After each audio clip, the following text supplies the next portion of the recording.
Olá, tudo bem com vocês? Meu nome é Thaís, eu sou pedagoga e psicopedagoga e nesse vídeo nós vamos conversar um pouquinho sobre a importância da participação da família na vida escolar das crianças. Então vem comigo, vamos conversar porque esse vídeo vai ser muito importante para você. Vamos lá! Bom, gente, como eu já falei aqui, eu sou pedagoga e psicopedagoga. Esse ano eu tive a oportunidade de atuar na orientação pedagógica de uma creche, de uma escola, e foi bem puxado. Foi uma experiência incrível, onde eu agreguei bastante conhecimento, a minha prática, né, escolar, porque eu nunca tinha trabalhado em escola e esse ano eu tive essa oportunidade e eu sou muito honrada por isso. Mas esse não é o foco do vídeo, eu só tô aqui contextualizando para vocês o porquê que eu tô trazendo esse tema hoje para o canal. Aproveitando aí que nós estamos em ritmo de férias, nós vamos entrar um novo ano, e nós podemos, sabendo que nós podemos mudar algumas atitudes para melhorar o desenvolvimento das nossas crianças, por que não fazê-lo? Então, eu queria conversar com vocês sobre isso. Bom, durante esse ano que eu tive a oportunidade de trabalhar aí com algumas professoras, com alguns professores, tanto dos bebês quanto até o quinto ano, eu pude observar algumas coisas que acontecem e que a gente acha que não. Bom, sabendo assim da realidade de cada um, nós entendemos que tem sim as oportunidades que as pessoas não podem estar e que elas podem estar, mas uma grande queixa, uma grande lacuna que eu observei na educação enquanto fazendo parte da equipe diretiva é a falta de compromisso de alguns responsáveis com a escola. Por quê? Porque que a educação é desvalorizada no nosso país, nós sabemos que isso acontece muito. Só que assim, às vezes nós pensamos que é uma realidade distante, que é uma coisa que acontece só em grandes cidades, grandes metrópoles, e não, cidades pequenas também. Não é na sua maioria, mas a gente pode observar que alguns responsáveis simplesmente acham que creches, escolas são depósito de criança e não é isso que acontece. Por mais que as pessoas olhem de fora para uma creche e achem, mas só vão brincar com meu filho, não é isso. Todas as atividades envolvidas com as crianças na creche têm um porquê, têm uma intencionalidade, tem, né, um motivo de desenvolvimento, por que nós estamos trabalhando naquilo ali. Nós recebemos da Secretaria Municipal de Educação um currículo mínimo a seguir com essas crianças e a partir desse currículo nós desenvolvemos atividades para que essas crianças, de acordo com a sua faixa etária, consigam se desenvolver no momento certo. Ok? Ok.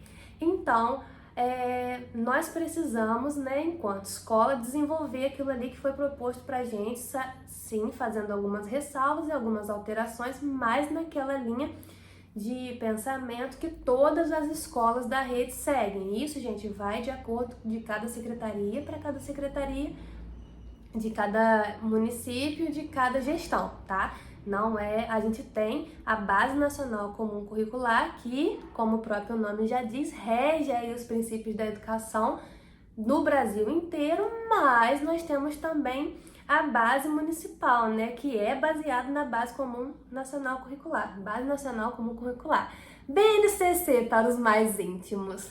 Então, a gente recebe, né, toda essa estrutura, a gente senta, lê, organiza, separa lá os campos bonitinho e a gente leva isso para os professores.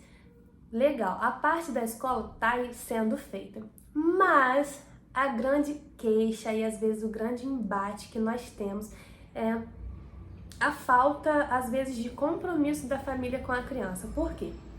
Eu vi acontecer esse ano crianças que têm total. Não tem dificuldade cognitiva, não tem dificuldade, assim, um transtorno, alguma coisa, mas falta o apoio familiar. Crianças inteligentíssimas, mas que não possuem o apoio necessário para estarem desenvolvendo as atividades. Ah, Thaís, eu não tenho tempo, eu não tenho como sentar e fazer. Gente, eu entendo que mulheres, né, na sua maioria, têm que sair para trabalhar, tem os afazeres da casa, tem que dar conta da família, mas é necessário parar e olhar com carinho para essa criança e chegar ali no fim do dia, quando ela chegou da escola mesmo, e olhar a mochila e olhar o caderno e entender o que aconteceu no dia dela. Tem crianças com muita capacidade, mas que estão sendo lesadas e que estão sendo proibidas de desenvolverem aquilo que poderiam fazer por falta de um apoio familiar. Eu sei que não são todas as pessoas que podem pagar uma aula particular, que auxilia muito as crianças, mas se você não pode, tem então esse compromisso de olhar a mochila, o caderno do seu filho, porque às vezes é uma atividade, é um trabalho, é algo que vai ajudar. Não tô falando de nota no fim do trimestre, no fim do semestre, como vocês querem saber, mas eu tô falando de desenvolvimento cognitivo, tô te falando de aquisição de conhecimento, de entender aquela matéria. Às vezes você chega em casa e, vamos lá, um exemplo, teve aula de matemática, a criança aprendeu lá 2 mais 2, vamos ser bem rasos. Aprendeu 2 mais 2 ali. Você chegou em casa, pergunta: filho, o que você aprendeu na escola hoje? Ah, mãe, aprendi continha de somar. São, que eles falam, a gente chama de adição, mas ele aprendi a continha do mais. Legal. Gente, não precisa muito. Pega 10 minutos, senta ali, faz umas continhas básicas para eles irem treinando, porque isso a longo prazo, além de criar uma rotina de estudo para eles depois da aula, ou se eles estudarem à tarde, de manhã, gente, vai facilitar muito a vida dessa criança. Eles vão conseguir assimilar muito melhor o conteúdo. E isso eu tô falando também de aluno com necessidades especiais, porque eu fui professora de aula particular de alunos que têm laudo, que eu tinha que reforçar aquilo ali com eles e eles conseguiram se desenvolver, eles conseguiram assimilar o conteúdo. Então, assim, esse vídeo, ele chama um pouquinho mais a responsabilidade dos pais, sim, mas não é para você poder se sentir ofendido, é para você entender a sua importância. Poxa, o seu filho chegou em casa com um lápis que não é dele, procura saber o que aconteceu. Então, a criança chegou em casa com um objeto que não pertence a ela, com um lápis, alguma coisa, procure saber da onde veio. Não estou dizendo que a criança pegou do coleguinha, não, mas às vezes o coleguinha deu.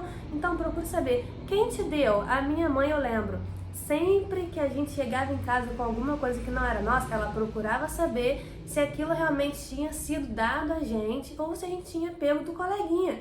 E ai da gente se a gente tivesse pego do coleguinha. Até porque tem coisas que não tem necessidade. E assim, o exemplo arrasta. A escola, infelizmente hoje, ela tem que ensinar não só o didático, não só a matéria em si, mas regras de convivência e regras, princípios que a família tinha que dar. Então, e as pessoas querem cobrar isso da escola. A escola, hoje, ela engloba vários assuntos. Nós temos aí discussões sobre o que deve e o que não deve ser ensinado na escola. Não adianta eu reforçar na escola que eu não posso falar mentira e o pai e a mãe estão falando mentira para mim enquanto equipe diretiva da escola. Vocês estão entendendo? Porque isso acontece muito. A gente pega muitas histórias cortadas, a gente consegue identificar a lacuna na história de alguém, a gente consegue identificar uma mentira. Então, às vezes, numa reunião de pai, a gente olha assim pro pai e pra mãe e a gente consegue identificar o porquê da criança ser daquele jeito. Gente, professor não é bobo.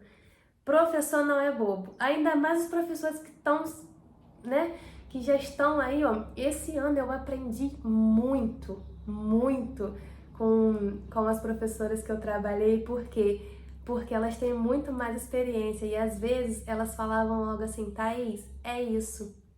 E daqui a algum tempo, batata, caía certinho naquilo que elas falavam. Então, assim, você, enquanto pai, enquanto mãe, enquanto responsável pela criança, Você precisa sim estar ciente do que está acontecendo na vida escolar dessa criança. Gente, se vocês entendessem o poder que uma família assim que dá apoio para uma criança no seu círculo família, assim, no seu círculo estudantil, assim, na sua vivência escolar, se vocês soubessem quanto é importante, às vezes é mais importante do que uma aula particular.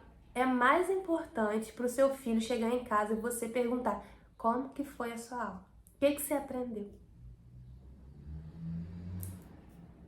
Se vocês soubessem, e eles falam mesmo, a gente precisa ter muito cuidado, por quê? Porque os comportamentos que são feitos em casa, eles são repetidos na escola, e os da escola são repetidos em casa. Então, nós somos espelho para essa geração.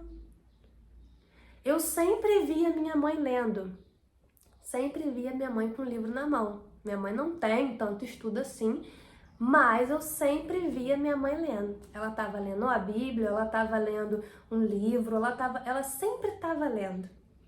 E uma das minhas vagas recordações da minha infância é a minha mãe me colocando para ler. Minha mãe me colocava para ler e ela sempre falava: você tem que ter uma letra bonitinha, redondinha, gente. Modéstia à parte, minha letra é bonita. Mas graças à minha mãe. Mas por quê? Ela ficou ali em cima de mim. Ela ficou ali. Olha só, você não pode, né, desrespeitar seu professor. E, gente, nunca tive razão. Sempre quem teve razão é o professor, meus professores. Isso eu levo da minha mãe porque eu vejo hoje, às vezes, são situações que as pessoas, é claro, gente, são realidades diferentes. Cada um tem a sua realidade. Eu tô falando das escolas que eu trabalho. A gente faz de tudo pelos alunos, né, em algumas situações, e não tem o reconhecimento que é merecido. Por quê? Porque é muito triste a gente programar as coisas, programar uma reunião, programar uma dinâmica e não ter o apoio que precisa ter. E aí depois, essa mesma pessoa que não vai numa reunião, que não procura saber do filho, que não procura saber do rendimento, ela quer vir e reivindicar direitos e não quer saber dos deveres. As pessoas estão confundindo muito o papel da escola enquanto instituição educacional que desenvolve um ser humano. Nós estamos ali para falar do cognitivo, nós estamos ali para poder desenvolver esse ser humano, para poder fazer esse ser humano pensar. Uma brincadeira de roda numa creche, gente, tem um valor significativo que vocês não têm noção. A interação deles ali enquanto crianças, o poder, tem crianças que chegam na creche que nunca ouviram um não, e a gente pode falar assim: não pode, e a criança abre o berreiro. Então isso é importante para o desenvolvimento enquanto ser humano, mas esse desenvolvimento precisa do apoio familiar em casa, precisa que o pai e a mãe em casa Thaís com o bebê, é incrível. Às vezes tá ali a criança e você fala um não, e ali você já consegue moldar o caráter, a personalidade, porque numa mordida não pode morder o coleguinha, tem que pedir desculpa. Isso já vai moldando a criança, já vai moldando o caráter dela. E eu acompanhei isso muito no berçário esse ano que eu trabalhei na creche, né, com as professoras do berçário. E assim, o quanto eles pequenos, bem pequenininhos, eles já conseguem obedecer comandos do não, quando eles escutam um não, quando a gente chama eles pelo nome. E assim, a gente consegue ver a diferença, né, infelizmente, de crianças que têm esse apoio e de crianças que não têm. Então, o recado desse vídeo, que já está enorme, é para você pai, é para você responsável: acompanhe a vida escolar do seu filho, desde lá do berçário mesmo, desde lá da creche pequenininho. Procure saber o que foi feito, o que foi desenvolvido. Às vezes a gente não consegue responder na hora, mas é muito importante você entender o que está sendo feito, o que está sendo trabalhado, o que está sendo desenvolvido com a sua criança. E com as crianças maiores, é importante vocês olharem os cadernos, entenderem a rotina. Gente, ter o horário de aula. Tem criança, eu já peguei criança que não tinha o horário de aula, que não tinha o horário de prova. E é triste, é lamentável, porque assim, eu entendo que enquanto você coloca um ser humano no mundo, é sua responsabilidade cuidar daquele ser humano. Não é simplesmente colocar uma criança no mundo, é a sua responsabilidade cuidar dele. Ele não tem que se virar. Você, enquanto adulto responsável, tem que cuidar dessa criança. Você tem que dar o apoio necessário para ela. Se vira! Não tem essa. A criança vai se virar, não. Quem tem que se virar é você, o adulto. Você tem que dar o apoio, você tem que dar as condições necessárias para essa criança se desenvolver. E hoje eu tô ficando revoltada. Acabou. Gente, então é isso. Acompanhem as crianças, cuidem das crianças, procurem saber o que está acontecendo com elas. Não só na escola, mas na vida delas em geral, sejam presentes. E eu espero que para 2024, se você deixou a desejar um pouquinho em 2023, você mude aí o seu modo de pensar. E se você já faz isso e fez isso em 2023, que você melhore ainda mais em 2024. Esse vídeo é só um alerta, gente, porque as crianças são o futuro do nosso Brasil, são o futuro da humanidade e nós precisamos cuidar deles como joias raras, porque às vezes o que eles precisam é só de carinho, de atenção e desse cuidado que falta em muitas delas. Então, um beijo, fiquem com Deus e até a próxima. Tchau!